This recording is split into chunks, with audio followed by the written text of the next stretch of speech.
Salve povo, aqui é o Zelota com mais um especial e no vídeo de hoje nós vamos conhecer a história dos Hunos, esse povo que se tornou o terror da antiguidade tardia, qual a origem deles e como eles se tornaram um exército tão temido.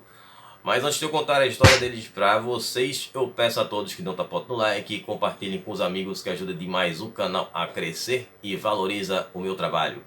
Vocês que chegaram agora aqui, sejam muito bem-vindos. Eu trago muito conteúdo de antiguidade, tem várias sagas e mini-sagas com povos do Ocidente, Oriente, África e Ásia, também Império Romano e Bizantino. É só dar uma conferida lá na videoteca do Zelota. Me sigam no Instagram, @Zelota, para vocês ficarem sabendo das novidades do canal, participar das enquetes para escolher esses especiais aqui e também ficarem sabendo sempre que os vídeos forem postados, já que o YouTube não notifica a todos. Também tem o Curta com o Zelota, que é um conteúdo extra e exclusivo dos vídeos aqui do canal que eu faço lá na área de membros. Então vocês podem fazer parte, é só clicar no botão azul que tem aí embaixo no link na descrição. Vídeos todas as quartas às 20 horas com os especiais e nos sábados às 17 horas com a saga bizantina. Sempre com a metodologia nada ortodoxa, com muitas imagens, muito conteúdo sem enrolação. Vamos para a história dos Hunos. Bom, os Hunos eram uma tribo de origem nômade que foi mais proeminente nos séculos 4 e 5 depois de Cristo. O seu local de origem é desconhecido. O mais especulado é que eles vieram da parte oriental das montanhas Altia. Essas montanhas Altias ficam lá na Mongólia e ficavam naquela região lá do Mar Cáspio, onde hoje fica o país do Cazaquistão. Bom, eles foram citados pela primeira vez, obviamente, pelos romanos, e o historiador foi o Tácito, que em 91 depois de Cristo ele mencionou os hunos, que eles viviam em uma região ao redor do Mar Cáspio, mas que não eram uma ameaça para Roma, com relação a outros povos bárbaros com os quais os romanos já estavam habituados a combater. Bom, ele se enganou? Teoricamente sim, mas também não, porque naquela época os hunos ainda não eram de fato uma ameaça e os romanos estavam lidando com ameaças muito maiores naquele momento, como por exemplo a gente teve a revolta do Armínio, né, e os queruscos na Germânia. Então o lado oriental não era tão ameaçador como no ocidente naquele momento, então, por isso que ele falou que não era uma ameaça. Bom, com relação à origem dos hunos, ela vai começar a ser estudada a partir do século XVIII e a primeira teoria que surgiu foi de um historiador francês, pesquisador, que ele acreditava que os hunos eram descendentes de um povo chamado Xiongnu. Bom, esse povo, eles eram nômades, eles viviam nas estepes iranianas, naquela parte lá da Eurásia. Eles eram cavaleiros habilidosos e também arqueiros. Eram cavaleiros que eram arqueiros que ficavam montados nos cavalos e isso era uma característica muito comum daqueles povos que viviam naquela região, como os citas, depois posteriormente os sármatas, entre outros povos que a gente já viu aqui no canal. E esse povo, eles atacavam também sem aviso prévio, né? Eles chegavam quando ninguém esperava, que era uma característica dos hunos. E o principal alvo dos Xiongnu's foi o norte da fronteira com a China durante a dinastia Han, que foi entre 202 a 220 a.C.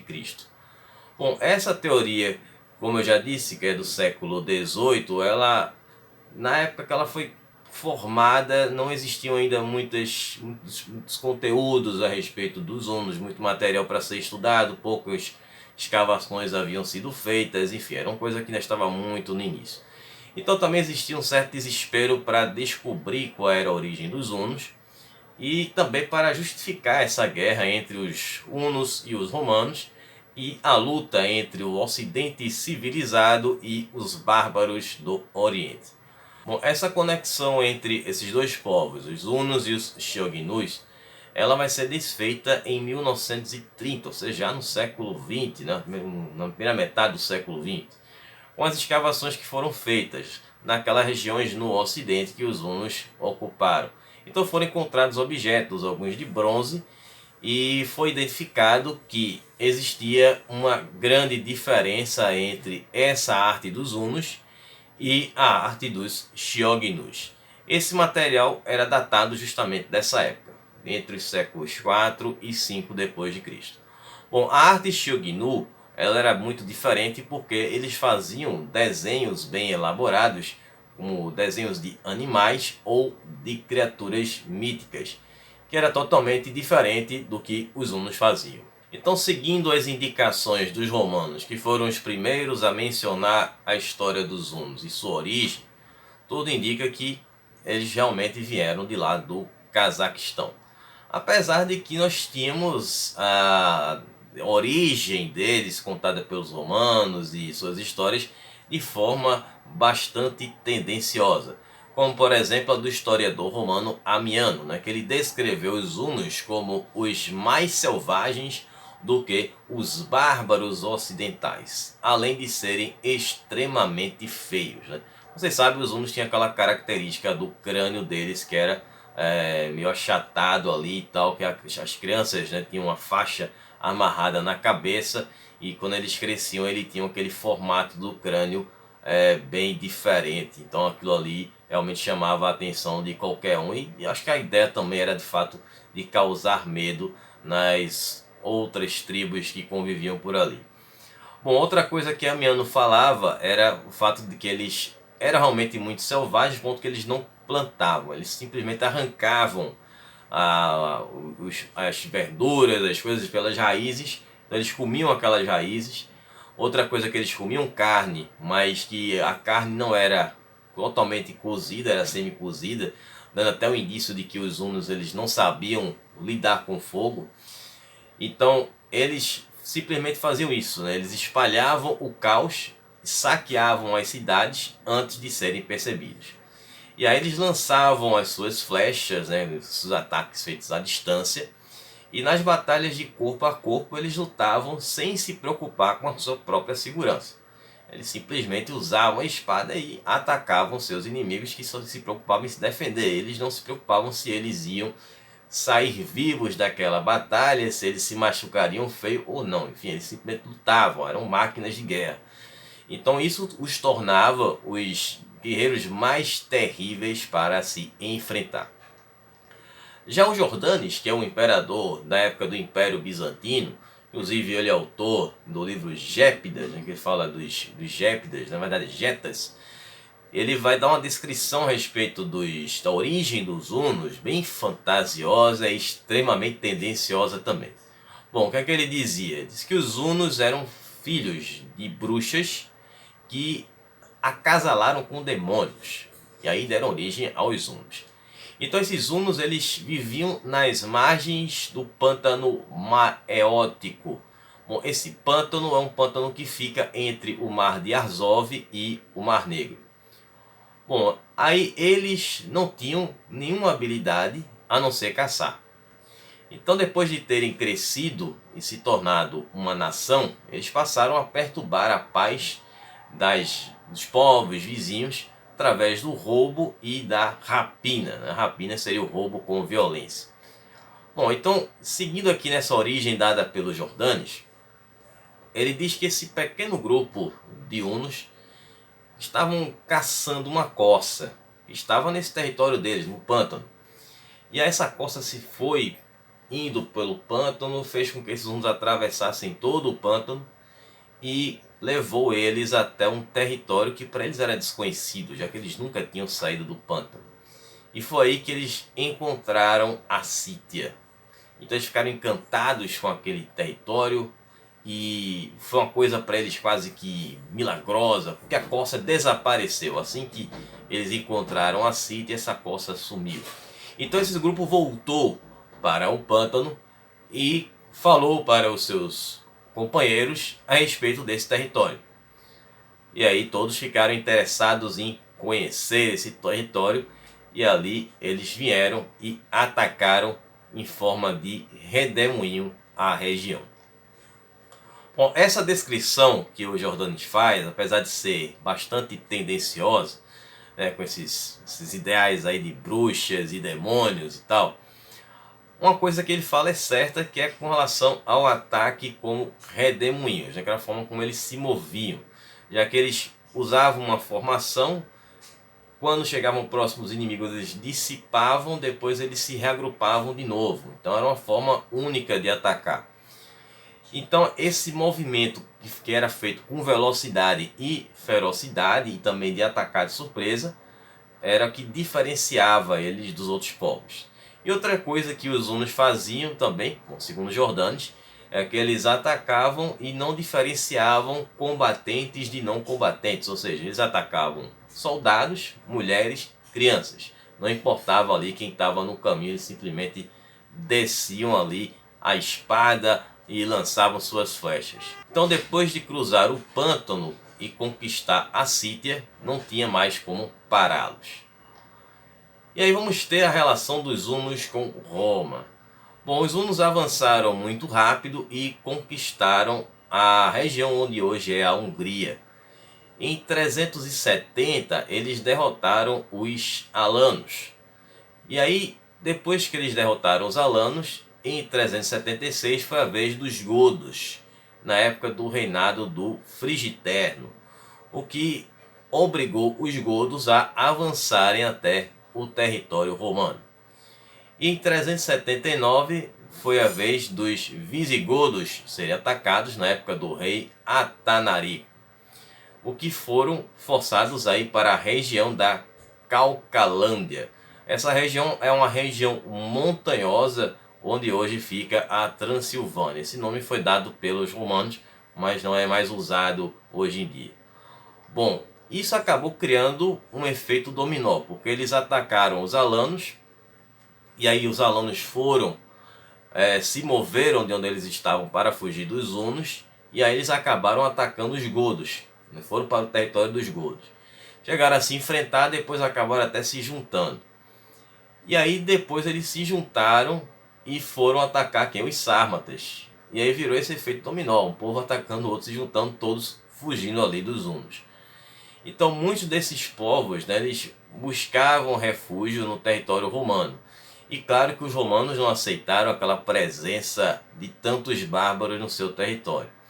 Então eles tiveram que encontrar o seu próprio jeito de fugir dos hunos. Era entrar realmente no território romano com consentimento ou não. E aí entre 395 e 398 d.C., os hunos eles atacaram o território romano na Trácia e também na Síria. E lá eles destruíram cidades e fazendas, mas eles não demonstraram interesse em ficar por lá. Bom, nessa mesma época, os hunos também serviam como tropa auxiliar dos romanos, porque eles eram também federados dos romanos, em um assentamento que eles viviam lá na Panônia. Panônia era uma província romana, ficava próxima da Itália. Bom, mas você deve estar pensando, mas que loucura é essa? Como é que eles eram amigos, aliados e inimigos dos romanos ao mesmo tempo? Bom, a questão é que era uma nação muito grande e eles não tinham um líder central. A questão também era que eram tribos e dentro dessas tribos existiam subtribos. E cada uma dessas subtribos tinha um chefe. E aí fica difícil também de determinar quais eram os objetivos dos hunos, a não ser o que o Jordanes falava, que era de roubo e rapina, já que eles passavam pelos territórios, destruíam, saqueavam e não ficavam nesses territórios. Eles não queriam terra, eles eram piores do que os vândalos, se você for comparar em termos realmente de atitudes, E os vândalos têm esse nome de vândalo, que não tem nada a ver com a origem dos vândalos, como sobre isso lá no vídeo sobre os vândalos. Bom, a pressão sobre essas tribos vizinhas que viviam ali perto de Roma e contra os próprios romanos era muito grande, Os godos eles temiam muito os hunos, pois ninguém sabia como derrotar aquele povo, e destruíam todas as terras por onde passavam e atacavam de surpresa. Então os povos que viviam na fronteira do Império Romano, eles viviam esse drama, como os próprios vândalos que eu acabei de mencionar. Quando foi em dezembro de 406, isso na época do inverno, que é inverno na Europa, eles atravessaram o rio Reno, que estava congelado, e foram para a Gália, fugindo dos hunos. E lá eles carregaram outros povos com eles e foram lá para Gália, e já são outras histórias que vocês podem ver lá no vídeo sobre os vândalos. Bom, aí os romanos, eles também tiveram claros problemas com os hunos, né? Eles não conseguiam conter os ataques dos hunos. E aí em 408, um grupo de hunos liderados por um chefe chamado Undim atacou a Trácia. E aí, como os romanos não conseguiam defender, eles tentaram fazer um acordo com Undim e perguntaram quanto ele queria para parar de atacar, para cessar os ataques. Só que Undim pediu um valor muito alto. E aí o que é que os romanos tiveram que fazer? Eles não tinham como pagar o que o cara pediu, então eles passaram a subornar os subordinados desse chefe chamado Undim. E foi aí a solução encontrada pelos romanos para manter a paz com os hunos, né? Ou seja, para não serem atacados pelos hunos, era de ir comprando os caras. Bom, sobre os hunos e seu poderio, né? Como eles eram em campo de batalha e seus artefatos e indumentários. Bom, os hunos eles eram hábeis cavaleiros, né? Com seus arcos precisos, e eles nunca eram vistos desmontados. Nem os romanos e nem as tribos bárbaras jamais haviam encontrado um exército como o dos hunos. Eles pareciam que tinham sido realmente criados para a guerra, para causar o caos. Bom, os soldados hunos eles vestiam camadas de couro pesado que eram unidas por gordura animal. Suas roupas eram flexíveis e resistentes à chuva. O capacete era feito de aço forrado com couro. E eles usavam uma cota de malha que protegia o pescoço e o ombro de ataques de flechas ou golpes de espada. Bom, as botas deles eram feitas de couro maciço e que era perfeito para cavalgar ou até para longas caminhadas. Mas eles nunca deixavam a sela do cavalo, eles viviam em cima de um cavalo, como se fosse uma coisa só, quase um minotauro. Bom, e eles tinham essa habilidade, né, de aparecer do nada e atacavam como um redemoinho e depois desapareciam. Isso fazia com que eles se tornassem ali oponentes incrivelmente perigosos, né, que pareciam impossíveis de derrotar ou de defender o seu território deles. Uma força de combate dos hunos já era formidável quando eles ainda não eram unificados. Agora imagine como eles ficaram quando estavam unificados e sob a liderança de um grandioso guerreiro. E foi Átila, o flagelo de Deus. E é o que a gente vai ver no próximo vídeo, a história de Átila. E vamos ver também, vai para a saga aí dos inimigos de Roma. Bom, espero que vocês tenham gostado, que vocês tenham entendido. Vamos ver a história do Átila na próxima quarta-feira, que é diretamente com todos os eventos do auge dos hunos tornando o Império.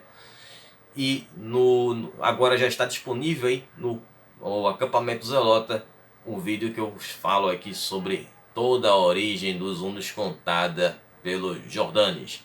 E no sábado tem saga bizantina com a história do Andrônico II, o segundo imperador da dinastia dos Paleólogos, a última dinastia do Império Bizantino.